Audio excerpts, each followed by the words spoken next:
Hey everyone, welcome to the Homestead. My posts and mentionings of tapping trees for maple syrup has generated some interest, so I figured I would do a little blurb for those who might want to know more about how it's done. And I also thought I'd talk a little about the homestead, since some of you have asked about that. So basically, we've got sugar maples here. I did not know they were sugar maples until my dad took a walk around the property after we bought it and said, hey, you know you got maples. So we are tapping. Dad has tapped for many years, and he has used the neighbor's trees, and he decided this was the year he was passing the torch. And it was kind of coincidental that we had the maples on the property. Otherwise I would have been hoofing it to their place to learn how to do it. But this is a maple tap. You can see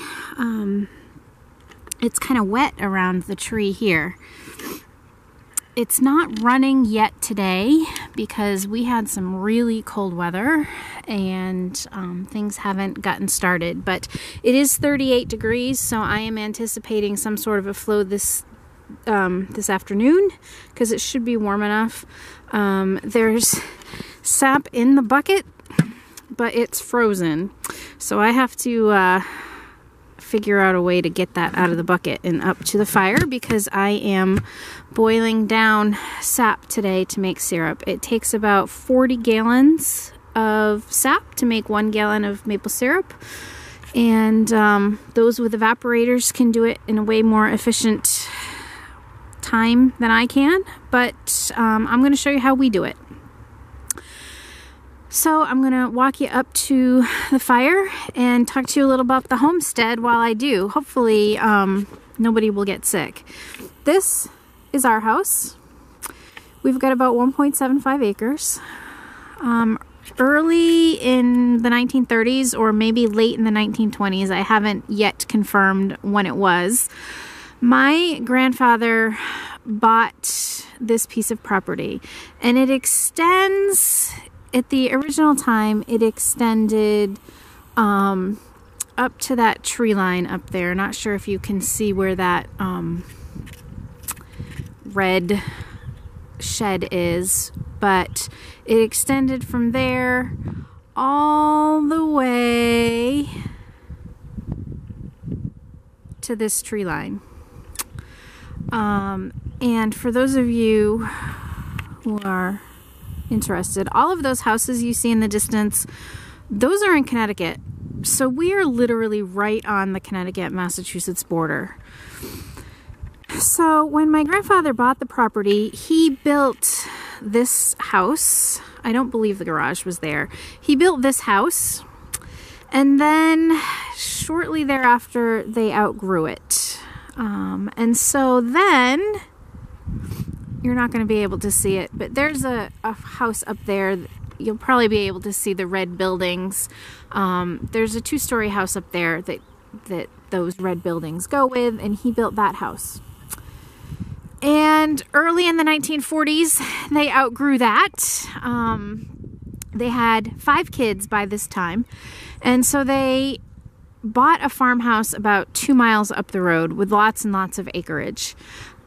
So they stayed there until the late 1960s, when they sold the farmhouse and built their retirement home on some of the acreage there. And so that's where my gardens are going to be this summer.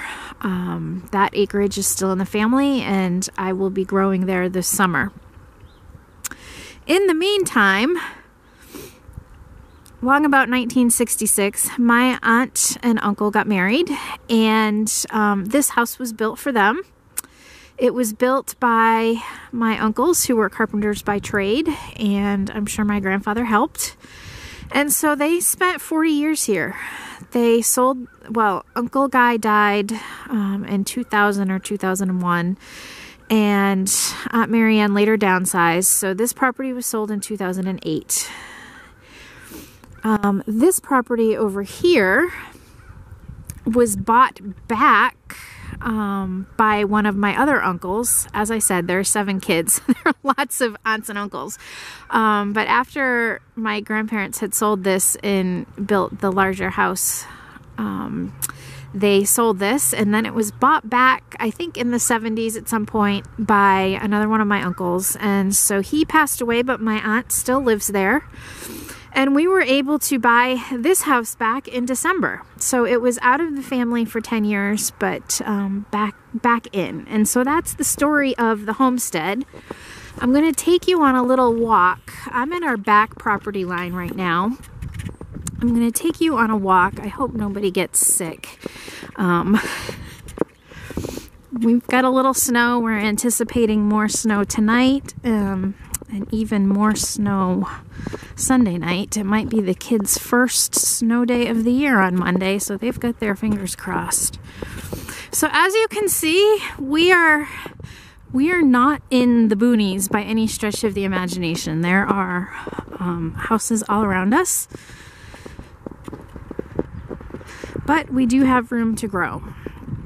So this tree is an apple tree.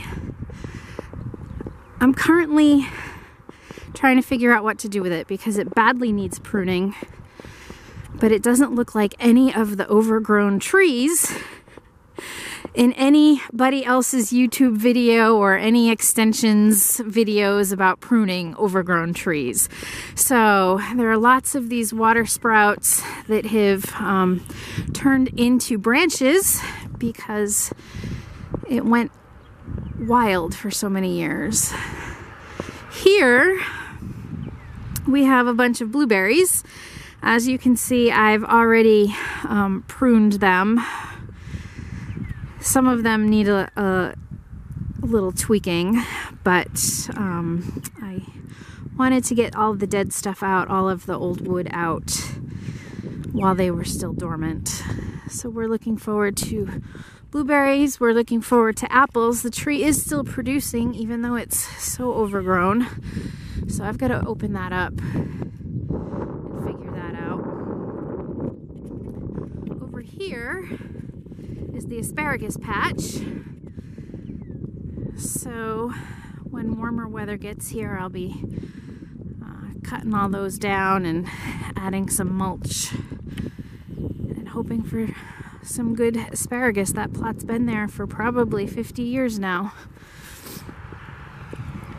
We've got another maple here. This one's not putting out much sap, so I don't know what the story is.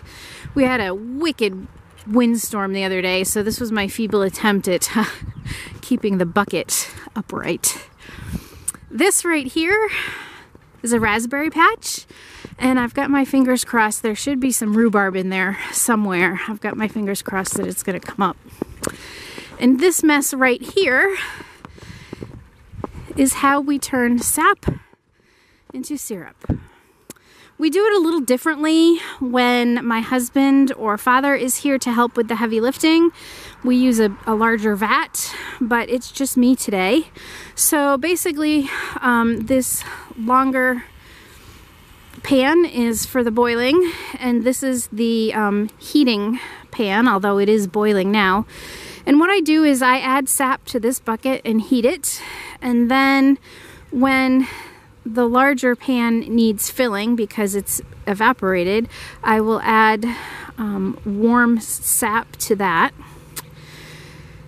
I had 19 gallons to do today, and I'm quickly coming to the, not quickly, but I'm coming to the end of it. I've been at it for about 4 hours now. We've got, I don't know if you can see, but that bucket is full of ice. So I've got to get the ice out of there and finish boiling that down. Once we've combined into one pan and it's ready to be taken inside, we will finish it up on the stove. That way we bring it to 219 degrees and strain it, and then we have beautiful maple syrup. So as you can see, nothing fancy. We used the cement blocks that were on hand, the grate my uncle had, and my dad had the larger pan.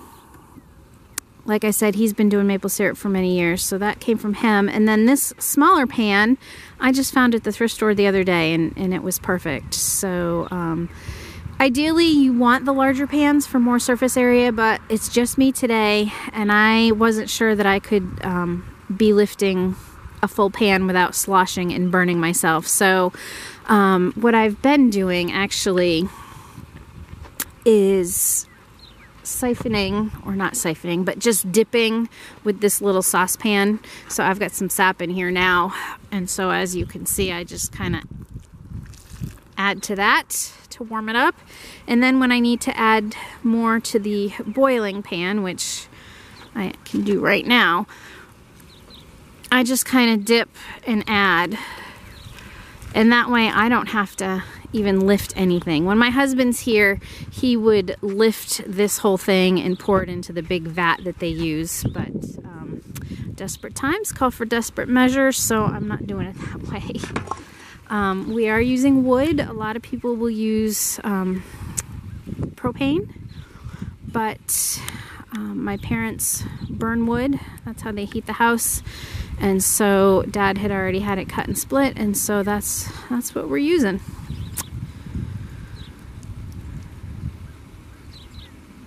As you can see, it's boiling away pretty good. I'm gonna sign off here and add more wood to the fire, but basically that's how it's done. It's not real difficult, and it's not real expensive either if you wanna ghetto it like we did.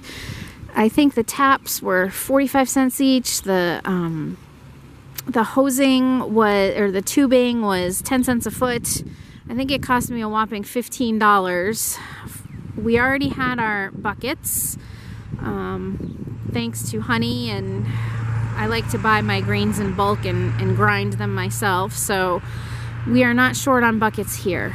So as far as initial investment, under 20 bucks, but only because we had so much stuff on hand. So far we've got about 4 pints of pure maple syrup. That's a result of 2 days worth of boiling. This will be our 3rd day. I'm anticipating another 2 or 3 pints today when all this is said and done, which doesn't sound much for a whole day's work and lugging all of that sap. But there are way worse things that I could be doing than sitting out here enjoying the sound of the birds and fresh air. So with that, I will sign off, and hope you'll come back to join me next time I do an update. Bye!